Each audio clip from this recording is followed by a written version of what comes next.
Welcome to Orange County Power Players, where we spotlight the personal, professional, and financial success stories of OC's top leaders. Here's your host, Danny Flores. Welcome back to OC Power Players, where I interview some of the most successful people in Orange County. I'm Danny Flores, your host, and today's honored guest is James McLanahan, zooming in from Rancho Santa Margarita. James loves adventures and his community. Learning together with his teammates is exciting. It is his belief that in order to teach, you must be able to entertain. His friends say he is resourceful and energetic student of work and life. The things he learned from the military community make him grateful for all it gave to him. He organizes, trains, and leads people. His teams have expanded territory and influence in different nations. They have been lucky enough to receive accolades and special opportunities from his leadership. He has networked, prospected, and built relationships in foreign languages. With over 17 years of military experience, he has served in many capacities in the Middle East and Asia. Together, there is nothing that cannot be accomplished. He is proficient in Mandarin Chinese. As a full-time member of the military, he was Special Forces Weapons Sergeant, Airborne Ranger, Nationally Registered Emergency Medical Technician Basic, EMT, and just for fun, he was a sales representative at Oregon's largest motorcycle dealer, always exceeding targets. Now he gets to work as a mortgage loan originator at Expert Home Loans. Best part, he teamed up with Melanie McLanahan and Eric Eisenberg. James, welcome. But before we start, thank you for your service. Hey, thank you so much. That really was the absolute best thing that I ever got to do. And when it came in, that opportunity came into my life and, I leaned into it. It was really rewarding. It was exactly what I needed at that time in my life. So I was really fortunate to get to work with just some really great people that, influenced and shaped how I did everything. You get a good start in life, I think, from your parents. They give you everything they can. But your parents are doing that while they're working and supporting you and everything else, right? So then you have your school and your friends. And after that, you learn from your bosses at work, you learn from your peers at work. And so I got to have some really great men as, peers and mentors. And so that was, for me, really lucky to have been able to do that. That's amazing that you had that opportunity and that you embraced it. How old were you when you got in the military? So I was still 17 when I joined. So I initially enlisted, right after September 11th. I think it was September 25th when they got me in. It's funny that September 11th came in and September 25th you enlisted? Yeah, I want to say it was the 25th, if I remember right. But it was one of those things where I didn't know what we know now, right? I was like, oh no, this thing has happened to our country, and if I don't go right away, I'm going to miss it. But, I had a GED, had already been in trouble with the law. So it was actually, that recruiter did a lot of work. That guy did a lot of work to get me in. So I was, like I said, I was actually really lucky to get to do that. Right. So, and that was one of those times too, where everybody in our country, even people that, maybe were a little past their prime, guys my age were walking into the recruiting office trying to join. So, pretty crazy thing. I remember everybody came together as one nation. And as we always should stand together as one nation and not be bickering across party lines. It was interesting, to see how we all together as an entire nation were like hey, wait a minute, you're messing with us here. We're going to stand together and have each other's backs and we have success. Yeah. Now, so you're in, and then special forces, it takes a special group of people, a special mindset to be able to get into the special forces. As you joined, how did your military career evolve, and at what point did you decide to get into the special forces, or were you asked to join? Yeah. So what's funny about that is I didn't know anything about the military. So I was like, 9/11 happened. I was like, okay, I'm gonna be a Navy SEAL. Mm-hmm. They easily have some of the best movies. We have some great movies, Yeah, yeah, we but do. Inspirational. the marketing that they have is really good, right? So I go Yeah. in and I'm like, my grandfather had been a pilot in World War II.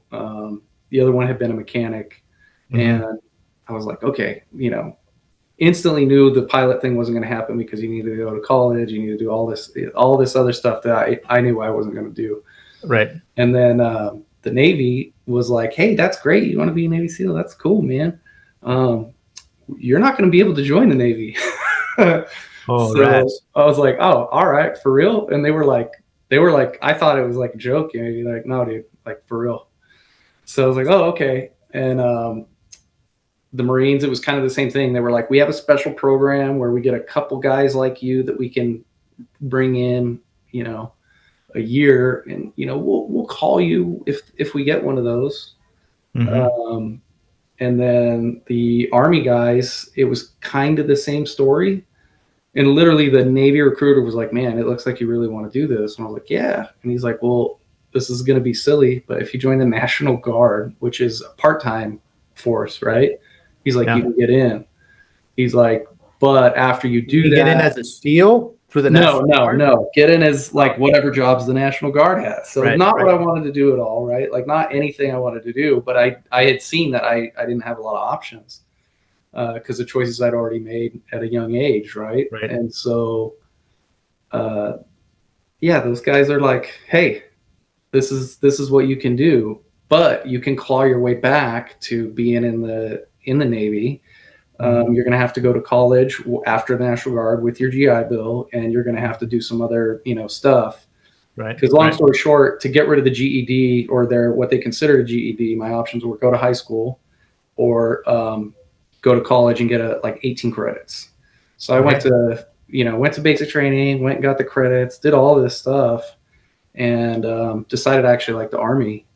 And Mm-hmm. when I left the National Guard to go into active duty in the Army, I volunteered for the Ranger Regiment, Mm-hmm. which is a great place to start. I Mm-hmm. think absolutely especially for like young men, you're going to learn like it's iron fisted, right? Mm-hmm. It's very, very, very regimented, but it's you're going to learn the basics absolutely the right way, and Mm-hmm. you're going to learn leadership. They're one of their biggest things that they do is mentor young guys. So um,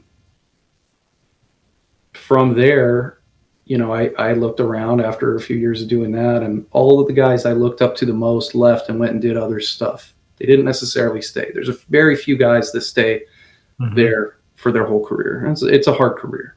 Right, right. Um, and so the other thing that happened in that time was what we were doing in the war shifted.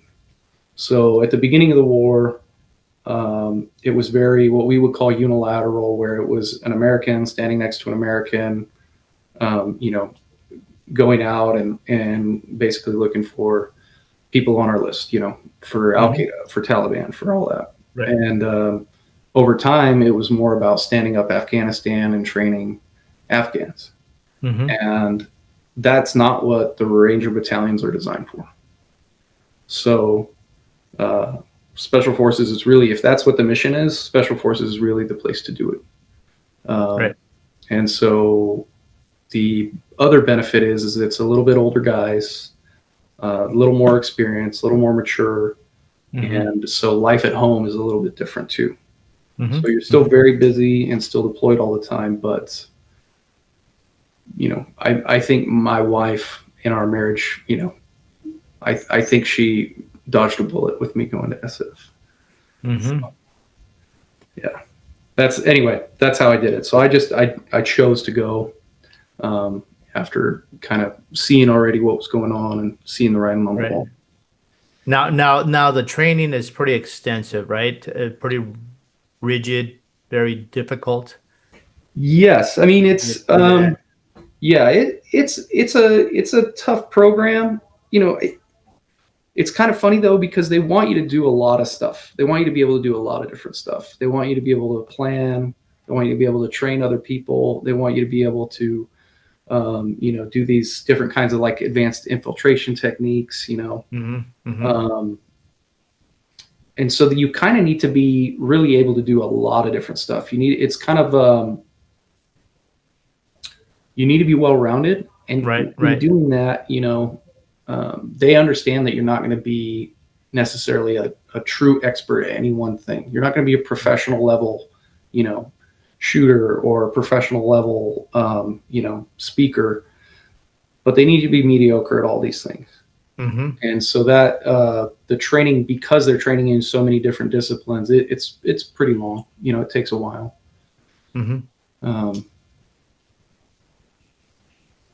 Still some latitude for being creative, though. Right. And that I guess gave you these massive skill sets to continue to use once you got out. Yeah, the great thing about that job is that it's pretty hard to find the guys that are willing to go and do all those things and are capable. And so once you prove that you're, the first and foremost thing is just trustworthy, right? You're going to be in an environment where you might be cut off from your leadership, and they're not going to be able to stop you. If you make a plan that's a bad plan, or you have a bad idea, right? They can't show up and just stop you, And so once you kind of get there, you get a lot of trust, and you get trusted with a lot of responsibility. You get to lead a lot bigger groups of people than you would normally lead in a normal military environment. Right. And so you start to learn how to work a big machine. You start to learn how to do the paperwork and navigate it up levels of bureaucracy. And it's, your paperwork is maybe getting shut down, not because people don't want you to succeed, but because they want the best plan to be the one that makes it, right? Right. And so you figure out how to sell your plan. You figure out how to criticize and critique your own planning. You look for places, friction points that are going to cause problems, not just to navigate it up the bureaucracy, but also to ensure survivability. Correct. But so those tools are really helpful. Those tools are fantastic. And to get, again, kind of get your hand held through the process, get trained up how to do it, and then get shown by senior guys who've been doing it for a few years longer than you. It's fantastic. And so, I would say that I had like a 17-year leadership course where I was constantly mentored by really good folks. Right. And doing all of this changed your whole life, your trajectory, because you said you had gotten in trouble when you were younger. Oh, yeah. Now you're like a whole different person, refined leader. And so you came out 17 years later. Yeah. So that was a big decision because, typically retirement at 20. Right. Looking at the way the war was going and kind of seeing how much time I had to invest into it, and my wife wanted me out the whole time, right? Like she wanted me out the whole time. She's like, this isn't worth your life to me. Right. To me, there was a long time where it was. After that, though, like after kind of taking an honest appraisal of what the situation looked like on the ground and what the time investment was, and trying to decide if which road I wanted to take, because it was going to end eventually anyway, right? Eventually, I was going to be too old. They were going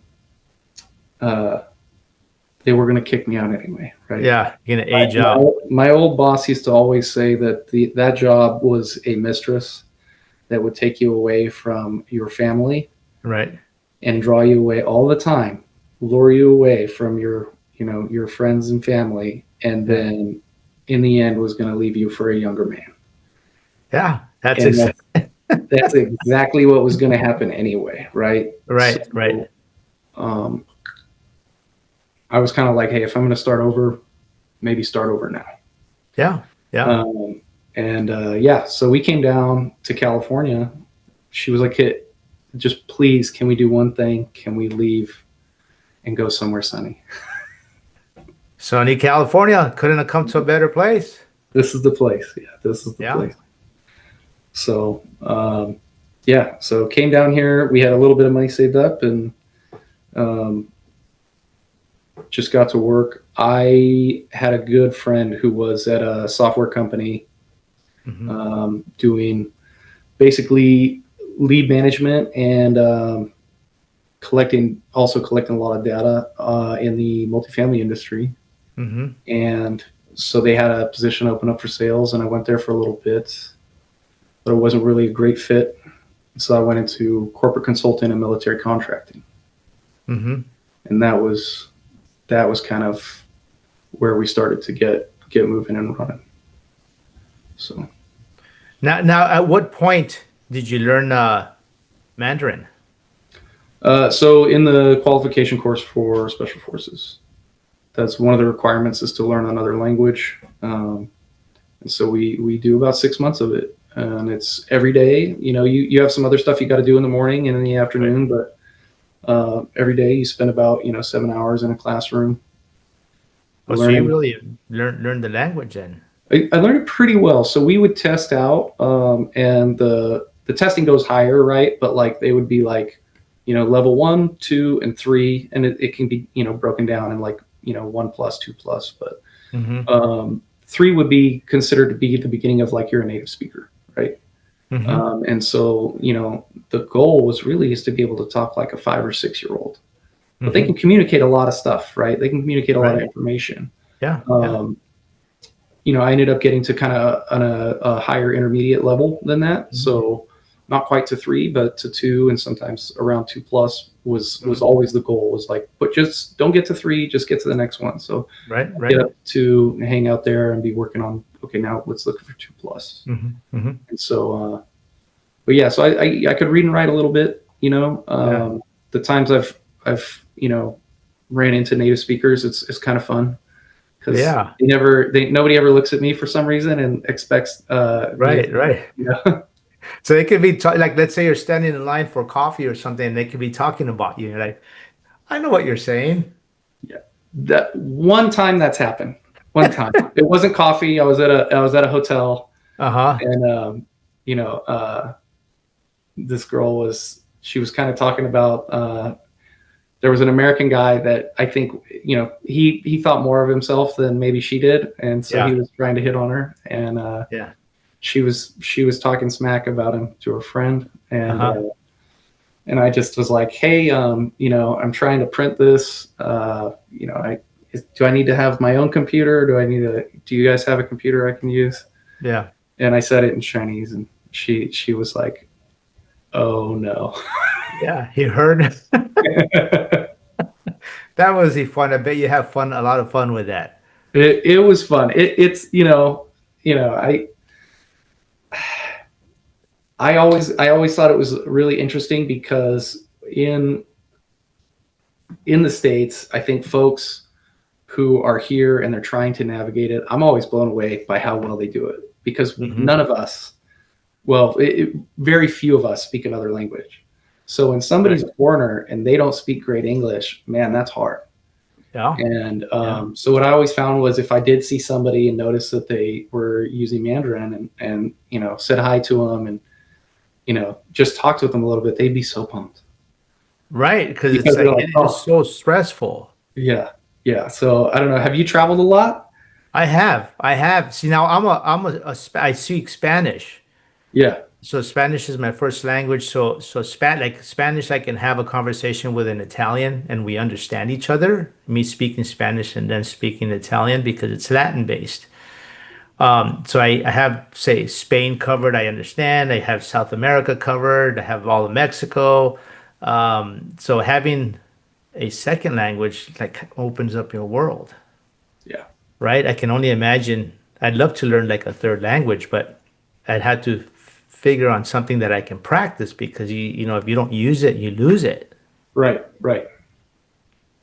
Yeah. So I think it's a time commitment for sure. It's a time commitment for sure. But if you've already got a solid handle on the two, right? How much more is it to do maybe a little bit if you can find the time? What would you do for a third one though? I used to work with a Croatian family and I had started to speak Croatian just a very little. It came easy because the way they speak, they roll their R's like we do in Spanish. It's a Slavic language and it's very easy for me to speak it because of that. Yeah. Just because I worked with them, so I figured, you know what? Here's my opportunity to learn something different. But I moved on and so it's just I remember how to say good morning and Yeah. thank you, good afternoon, the good words, and then probably some bad words too, because that's what you use. When you're really learning it. When you're really learning it. Yeah. But yeah, I mean if it would be something that I would be exposed to, then that would make it interesting to try to learn something, right? Yeah, Just for absolutely. fun. Yeah, absolutely. Yeah, I think to keep learning is it's got to be one of the most important things to keep your brain engaged and keep doing that and keep growing. Right, right. I read a lot. I read like 40 books a year. That's fantastic. Yeah. So I'm pushing. I'm always pushing myself to be able to learn more. You never know everything, and the more you know, the more you're exposed to, the more subjects you know. It just makes you more well-rounded. Yeah. What have you read lately that you really liked? One of my favorite books by Dan Martell, "Buy Back Your Time," Yeah.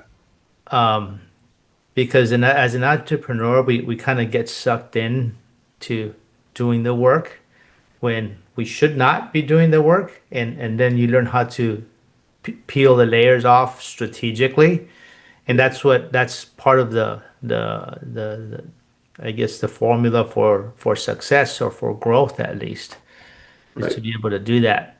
And so yeah, there's like a lot of different books that you learn, to how to delegate, business books, some biographies, autobiographies, and whatnot to see how other people, Steve Jobs, Bill Gates, all those. It's great to read their stories and their mindset and what they used to accomplish what they've accomplished because they have great accomplishments. Yeah. Yeah, they absolutely do. It's interesting too because I think if you ask a lot of those guys, they'd all have a different way of doing it. Mm-hmm. And so, I mean, some of the stuff for sure, the delegation, right, of tasks that don't Mm-hmm. need to be done by you, they won't Mm-hmm. need your fingerprints or your signature on them. Right. But I think it's interesting because you find out that it's like, okay, well, there's not only just one way to do it. Mm-hmm. So even if I'm different than them, Mm-hmm. I can figure something out. I'm going to get this, Right. you know. But it's the concept of building procedures, SOPs, Right. and a lot of times, and I'll speak for myself, it's not my strong suit. I mean, mine is execution, and you get so buried with execution sometimes that you don't take the time to step back and say, "Well, wait a minute, let me build an SOP for somebody and let them do it." Yeah. Absolutely. And it's a constant battle, right? Constant battle with that.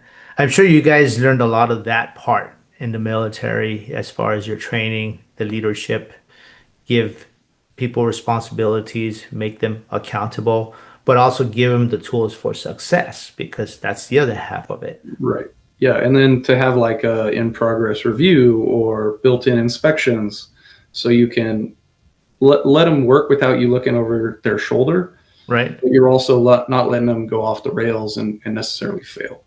Right. Like So putting guardrails in place. Yeah. absolutely, Yeah, and just like you said, there's sorts of different ways to do it, or our personalities. You have to kind of structure it for you. What type right. of leader are you? What type of person are you? What's your personality? How do you communicate with your staff? And that. So you put a little bit of your flavor into it, I Yeah, guess. And it's like trial and error too, right? Like you think you figured it out, maybe you didn't. You got to go back to square one and reconfigure it and try it again.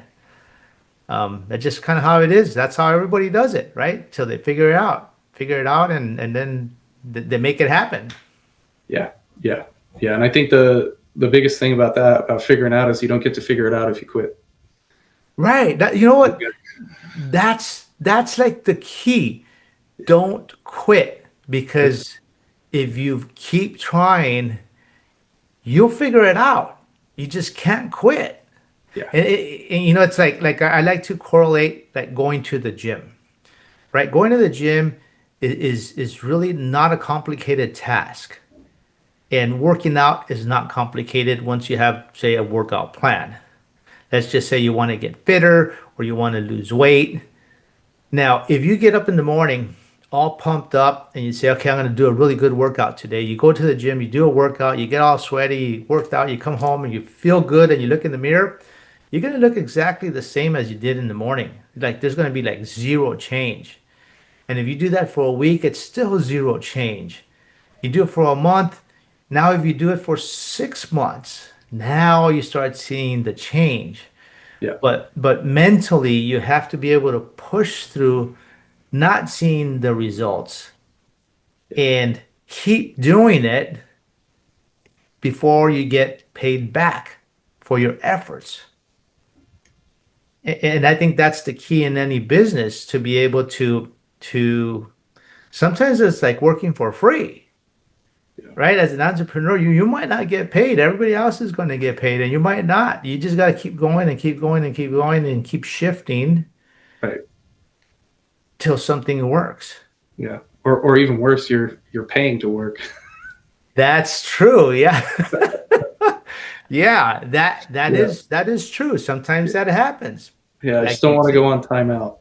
Yeah, yeah. But you can't give up, because Yeah. if you give up, then you lost the battle. Yeah. That's it. Now you say you like to teach by entertaining. Yes. What does that look like, and how do you see different results doing that? Yeah. So for me, with, and again, like, I grew up with and worked with a bunch of really big children, right? Mm-hmm. Really big competitive boys that Mm-hmm. just want to win, and they want to play, and they want to have fun doing it, right? And Right. so even like when we're talking about the gym, right? We would go to the gym together and go do this workout. Well, it starts out and it's like, all right, guys, we're going to do these warm ups. Just line up like, 5 abreast. And I want you guys to sprint 25 yards at 50% of your Mm-hmm. max, because it's a warm up.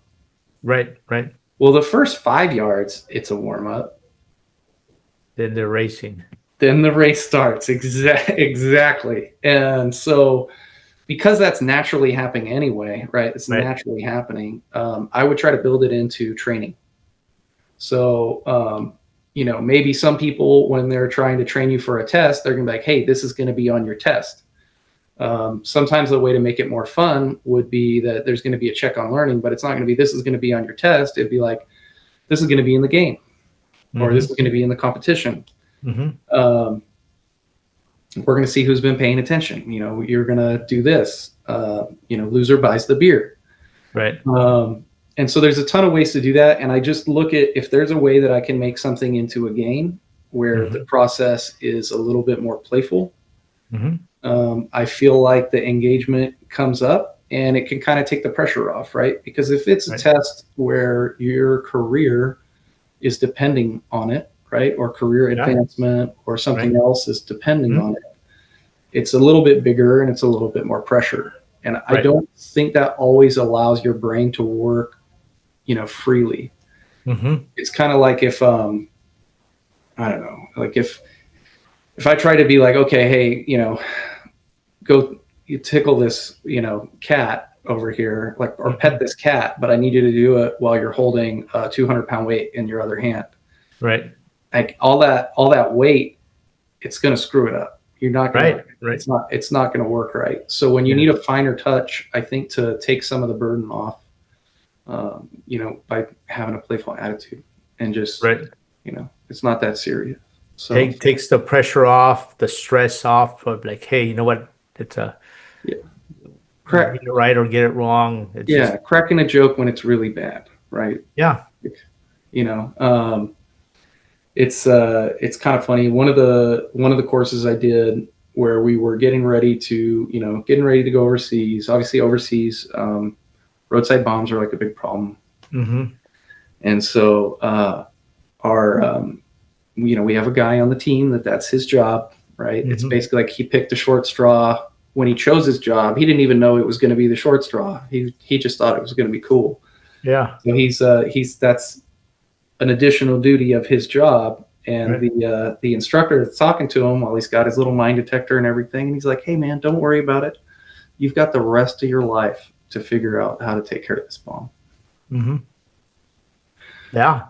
That's an interesting way of looking at it, right? And he laughs and he's like, okay, because you could tell he was like stressed out about getting evaluated for this whole process. And, everybody else kind of depending on him. And he's like, yay. Right. And it's like that skill, you can apply it to everyday business or work or whichever, dealing with an issue with your children, is just looking at it differently, right? Don't look at it as, because stress is created by each one of us individually. Other than that, we wouldn't have stress. It's just how you perceive the things at hand. Yeah. And so I think if you're in leadership or if you're instructing, if you're teaching, if you can understand where the pressure is building up and help let it off. Right. I think that's important. And don't get me wrong, sometimes you need to learn how to perform under stress. And so sometimes you can raise the stakes of the game and do that. So, because you shouldn't be doing everything in a stress-free environment, right? Like sometimes the stress is real. And for that, we would also figure out ways to simulate it, right? So maybe I do tell you got to go pet that pit bull that's barking at you with a 200-pound weight in your hand. And so how do I do that?